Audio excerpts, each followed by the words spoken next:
Hey guys, this is Jeremy McGilvrey with thesecret2success.com, and we're live. I'm here with a very good friend of mine, Manny, and we're going to be answering some of your business questions. I hope this is something we get to do a lot more often, because I think that Manny especially has a ton of knowledge, nuggets of wisdom that he can offer people out there to help them achieve, to help them achieve their dreams, to succeed. And without further ado, where are my questions? They are Let me grab them. Over here. right there. I put a Facebook post out yesterday asking people what their biggest challenges and what they were struggling with.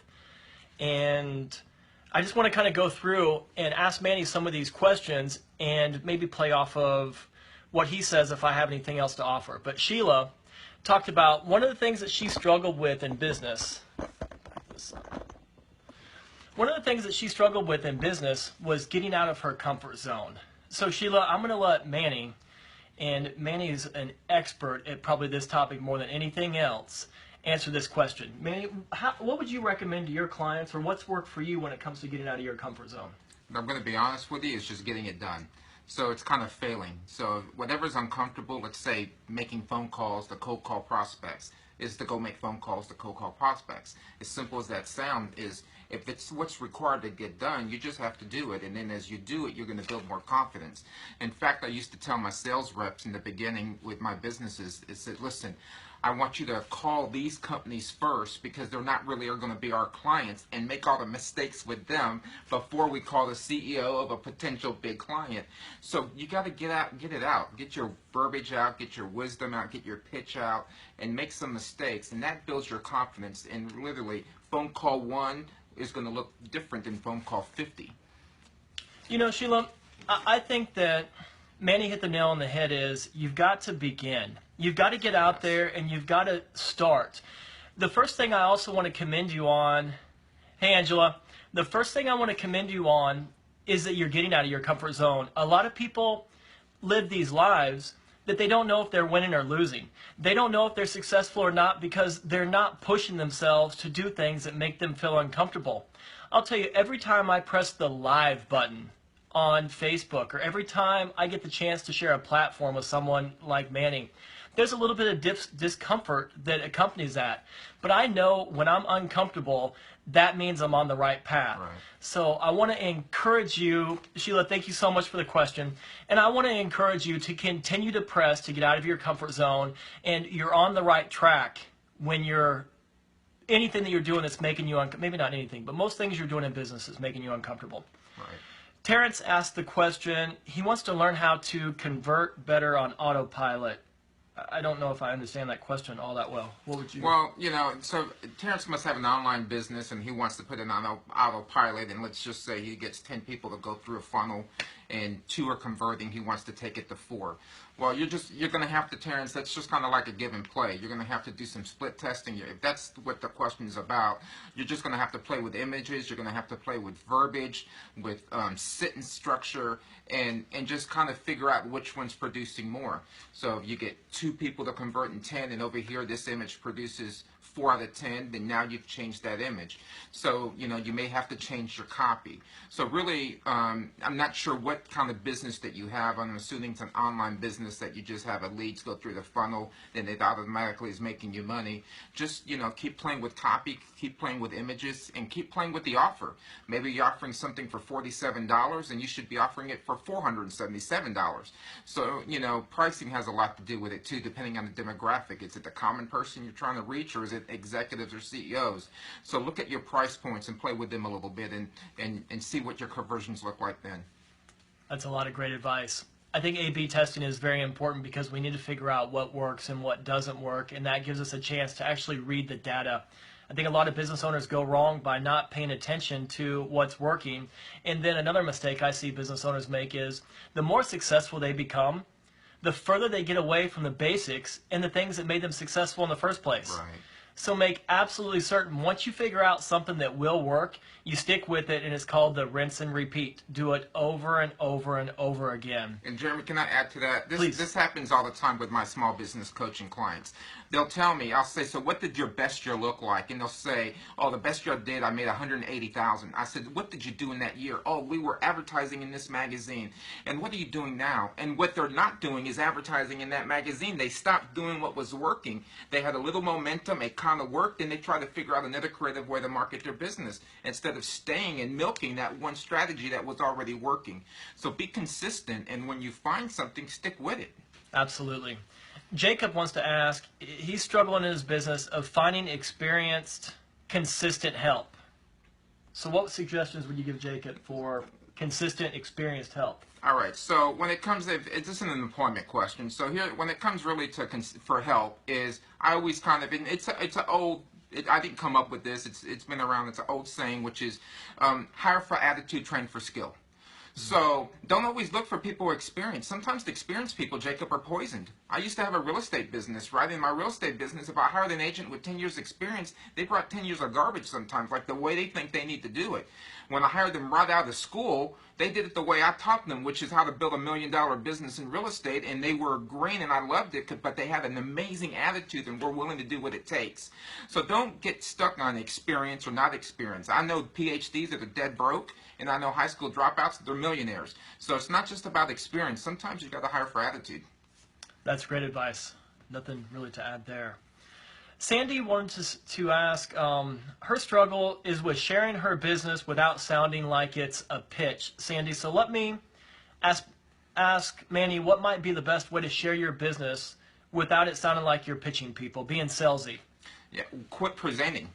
You know, I think what happens is we show PowerPoint presentations, we show book, and we show brochures, and it's all about my business. Quit talking about the business and figure out, get in their space. What is it that they need from you? What is it that you provide that can solve their problem? And start focusing on them, not yourself. And that it won't sound salesy at all because you won't be speaking. They will be. And actually, that's the ones who needs to speak to begin with. You know, Manny said the most intelligent thing. This is called $1 million advice right here, but you have to make sure that you understand what you're getting.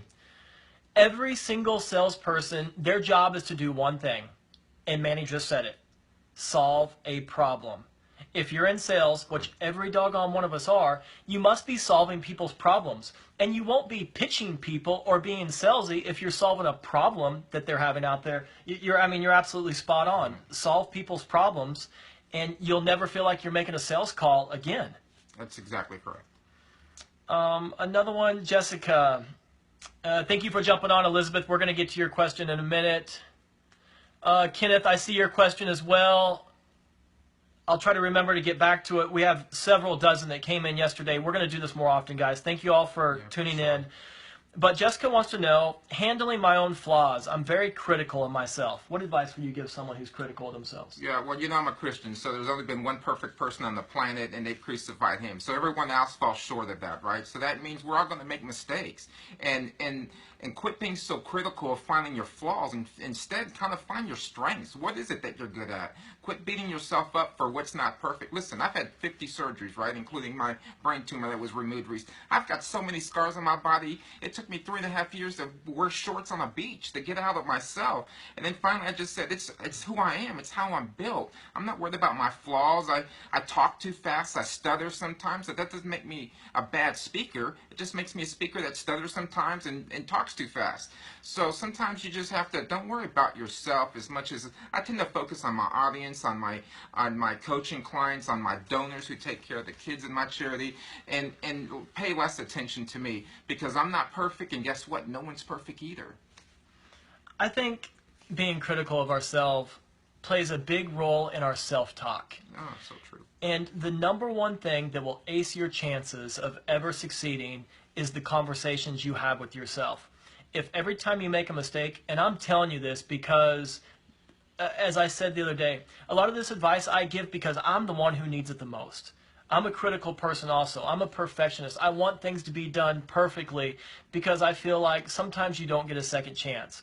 But when we're too critical of ourselves, when we're too much of a perfectionist, it leads to stagnation and stalling, and it also leads to saying some pretty horrible things to ourselves internally. And we want to make certain that when we make a mistake, we don't criticize ourselves for what went wrong. Instead, we commend ourselves for trying. We say, you know what, it took a lot of guts, it took a lot of courage to attempt something that a lot of other people may not be doing. So when it comes to being critical on yourself, do the very best you can to change your self-talk. Because when you're saying bad things to yourself, it will absolutely annihilate any chances of you having the confidence to go out and achieve something substantial in your life or even come close to reaching your potential. In fact, it causes fear, and when we're fear-based and we're paralyzed, we do nothing. So, you've got to just take that advice and quit being so critical about yourself and just celebrate what you're good at and go and let that be your starting point. Brenna asked the question, she's struggling in business, about talking to people without sounding short or rude. All right, so maybe she's just too powerful or too passionate. Her volume's up too high. And I tell people, don't always adjust your volume to make people comfortable, but I'm saying it in the setting of be who you are. But if you know that your volume's too high in a presentation and it's coming across as rude or desperate, sometimes people, when they're desperate for business, it looks like they're rude. So sometimes you may have to dial it down based on who's in front of you. So be sensitive who you're talking to. You don't talk to an extrovert, for example, the same way you would talk to an introvert. You don't talk to someone like Jeremy, who's a thinker, is like someone who's a creative soul and wants the bigger picture. So sometimes if you're short or rude, maybe you just need to look in the mirror, practice a little bit.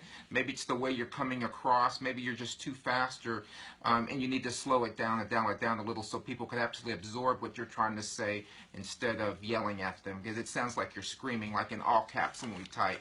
You need to use lower and uppercase letters.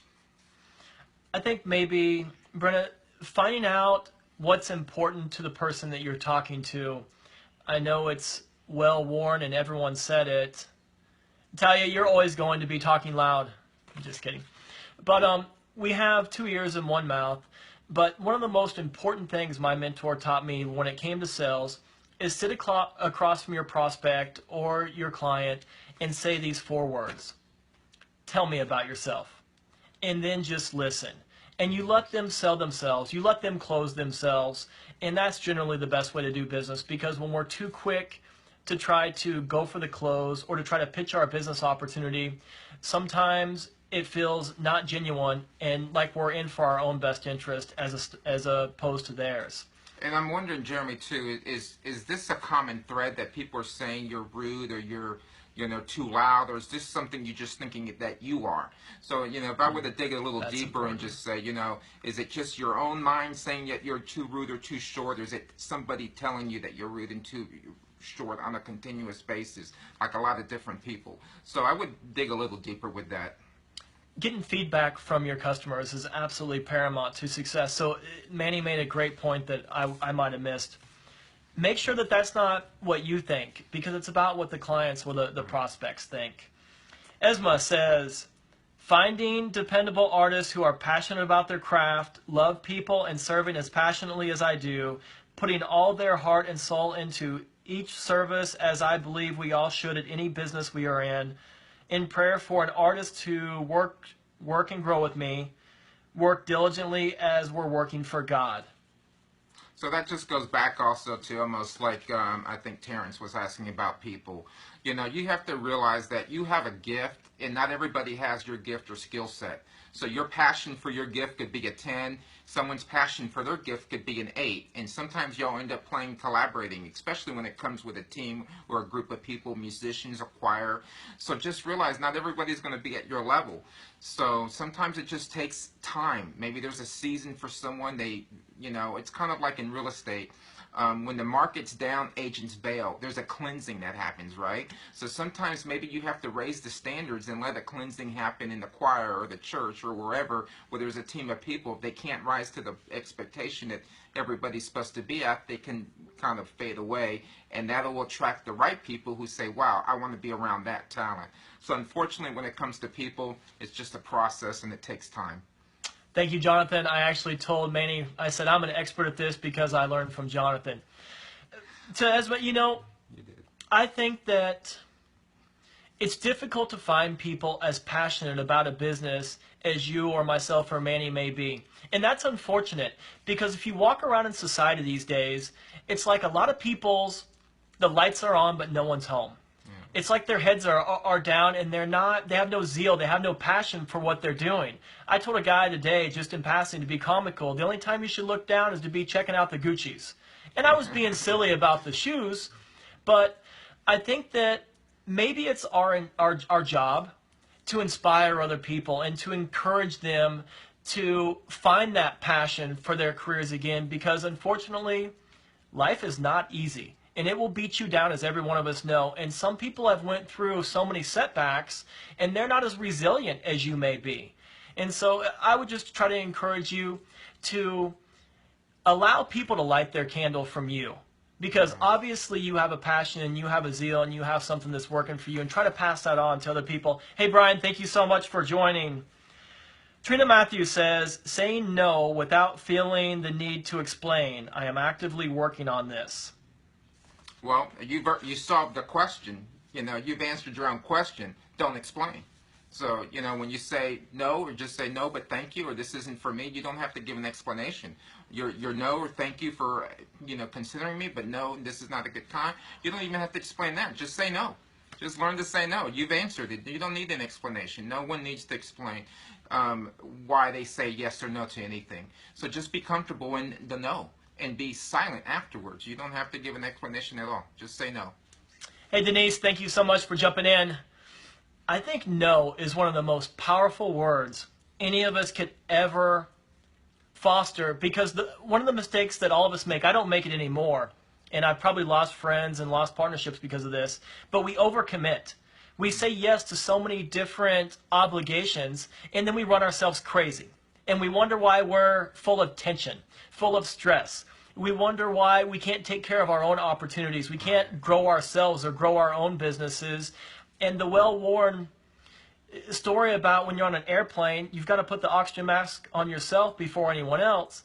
When we neglect to take care of ourselves because we overcommit and we want to try to be all things to all people, that's a massive mistake. And I want to encourage everybody watching, please do the best you can to just emphatically tell people, no, I can't. You always reserve the right to change your mind. That's right. If you want to go back to the people later on and say, I had something free up in my schedule, and now I'm available to do this. I went to Manny several months back for a couple different obligations that would have taken a lot of his time that I needed him to work with me on. And he said, no, Jeremy, it's not something I can do.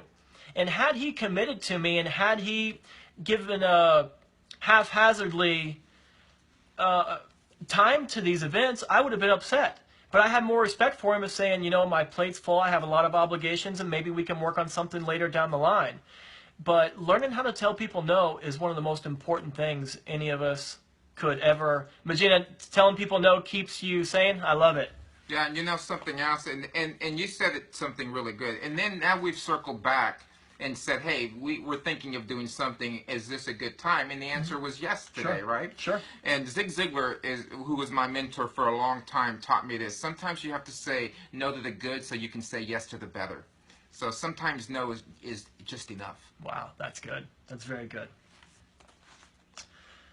Jade Vaughn says she struggles with getting started. And Manny, I think that so many people get lost before they begin.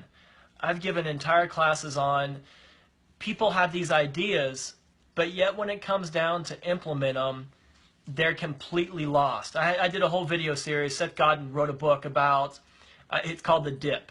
And it's when we have this euphoria about these goals that we want to achieve, but then when we realize how much work it's going to take to achieve these goals, we start to back down. So what advice would you give Jade Vaughn that's struggling with getting started right now? Well, one thing is to pick a starting point and do it. And one of the things that freezes is information overload. So I'm gonna make an assumption here, but we're in the information age, so we can Google anything. We have books galore. We can find out anything about any topic, and we get information overload, and especially in small businesses. And then we don't even know where to start. We get paralyzed because do we spend time on the website? Do we spend time on marketing? Do we spend time on brochures? Do I get a great business card? So sometimes you just have to pick a point. If you got a lot of ideas, I always think, what's the fastest way to cash? Which one am I going to get the most bang out of the buck? And then I can fund my other creative projects. And then just start your marketing. You know, at the end of the day, no matter what you're doing, it's going to be a function of marketing if you're wanting to grow your business. So pick one of those marketing ideas and just work it and work it and work it till you start seeing the fruit of your labor. And don't worry about, you know, and the other thing is, don't worry about all the other things you got going on. Like I have focus months. Like I have March is my website month, so I'll focus on how to make my website better. Then I'm done with it till next year, you know. And then maybe April is my sales pitch month. How do I make my presentation better? And I make it better and better, and I give that month all the time and energy it needs, and then I'm done with it till next year. So sometimes maybe you just need to focus and put things in categories and give it the space to do something great. I give people a lot of advice about getting started. And I go back to a quote by Les Brown, and I reiterate this over and over and over again. And I say, by the yard it's hard, by the inch it's a cinch. Yes. If you go to my website, thesecretttosuccess.com, I've got a video right there on the home page that talks about breaking our overwhelming task down into bite-sized pieces. And there's a couple stories I tell on there to help you get your mind around making certain that you're not going to be in the same place when 2016 comes to an end as you were when 2014 was. And it's all about your plan. It's all about your focus. And it really is about breaking things down into the smallest steps possible, because we all get overwhelmed with how much work it's going to take us to live the life of our dreams. And sometimes, you know, let me piggyback on that a little bit, because this is really strong. This is a lot of people don't know how to get started. You think of it, also Steve Covey came up with, you know, you begin with the end in mind. So I'm going to give you an example. Let's say, you know, when I coach my small business owners, one of the most common things I ask them is, how much money do you want to make? They always say 6 figures. So I said, okay, so let's break that down to 120,000, 10,000 a month, right? Well, that's $500 a day. So if I were going to have to make $500 a day, the question I'm going to ask myself today, right now, is what do I have to do right now to make $500? So sometimes you begin with the end in mind and work backwards, and that will dictate my marketing and action steps for the day. Maybe to make $500, I got to make 8 calls or drop out 25 packets. So sometimes begin with the end in mind, work a little bit backwards, and ask yourself, what's the most important thing I can do right now to make my $500, and let that be your action step for the day. I love how Manny said, what's the most important thing I can do right now? I'm constantly asking myself throughout the whole day, what's the most important thing I can be working on right now? Right. And more often than not, it's not checking Facebook, or it's not looking at my emails, it's not getting distracted.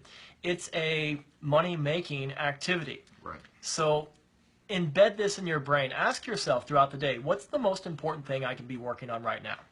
Let me jump to Elizabeth's question. Elizabeth has Urban Motors right here in San Antonio. If you're looking for a car, go to urbanmotors.com. I guess I can give plugs on this. I'll give some love. She says, finding motivated, focused, determined people who want to work. You got to hire them broke, young, and hungry. I love That's it. it, right? Broke, young, and hungry. So they want it. Give them a chance to prove that they want it, you know. And unfortunately, it's just, again, you got to cycle through the right people. But if they have a passion for, let's say, selling cars and helping people, then give them the opportunity. If they have a great attitude, then you can help them instill a great work ethic. And by the way, at the end of all this, nothing substitutes an incredible work ethic. So just know that broke, young, and hungry, they still have to have a great work ethic. And if you have a small business, you have to have a great work ethic. And that's where a lot of people will drop the ball. They don't have daily activities. We're going to talk about this a little bit later. And they need to have a great work ethic. So just get them where they're hungry. Les Brown says, you know, you quote it, Les Brown, you got to be hungry. Mm-hmm. Well, find the ones that are hungry and then give them an opportunity to prove you right in themselves. You know, Elizabeth, I tell a lot of business owners this, and sometimes they don't take it the right way, but this is the truth. Every person who runs a company, you're the problem and you're the solution.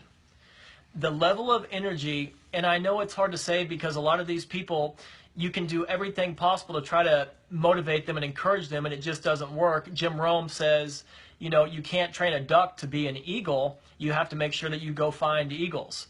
And it's a sifting process, I'm sure. But I would also encourage you to maybe have some type of a routine to where they can find some motivation. I don't care if it's a video. I don't care if it's a talk. I don't care if it's some type of music or something you play to make them feel like family, to make them feel like that they belong, and to make them feel like they own some of the results. I think that might be able to help a little bit also. Myra, thank you so much for jumping on. And you know, one more thing, let me add to that. If this is, she has a car lot, so, you know, I'm going to just make an assumption here. They probably work for just commission. So sometimes when you get commission-based people, you get commission-based people. So you don't really get to own too much of their time. So remember, if you're going to take the time to hire someone and put them on a commission base to help grow your business, that you spend the time you need investing in them to help grow them. So it's not just about growing your business, but it's also about developing the talent that's in your business, the people side of your business, that human capital side. So just, you know, I tell my team, I will match you hour for hour. So if you want to work 18 hours, I'll match you hour for hour. I'm willing to do whatever it takes to help them be successful. I don't just give them instructions and say, hey, go off and fly. I'm willing to roll up my sleeves and get in there with them. I love the short little story where the CFO asks the CEO, what if we invest all this money in our employees and they leave? And the CEO says, what if we don't and they stay? It looks like our live feed, Mark Zuckerberg is going to close us off in about 4 minutes. We just had a notice come up. Well, we'll go to my Facebook and do it. I don't know if we can. We'll continue it. Well, we've got a lot more questions. If you're willing to, then that's fine. So let's go maybe 2 more questions, and then we'll probably pull Manny's up because these last... Okay, I think we're back on. Manny, I'll put his link right in the comments below here. But let me close with one last question from my friend June, and we'll jump back on. I'll share it on my own Facebook because these are some great questions, and I'm positive you guys will walk away feeling this time was wisely invested that you took to watch it. Thank you all in the replay as well. Thank you. June says she struggles with getting paid what she's worth.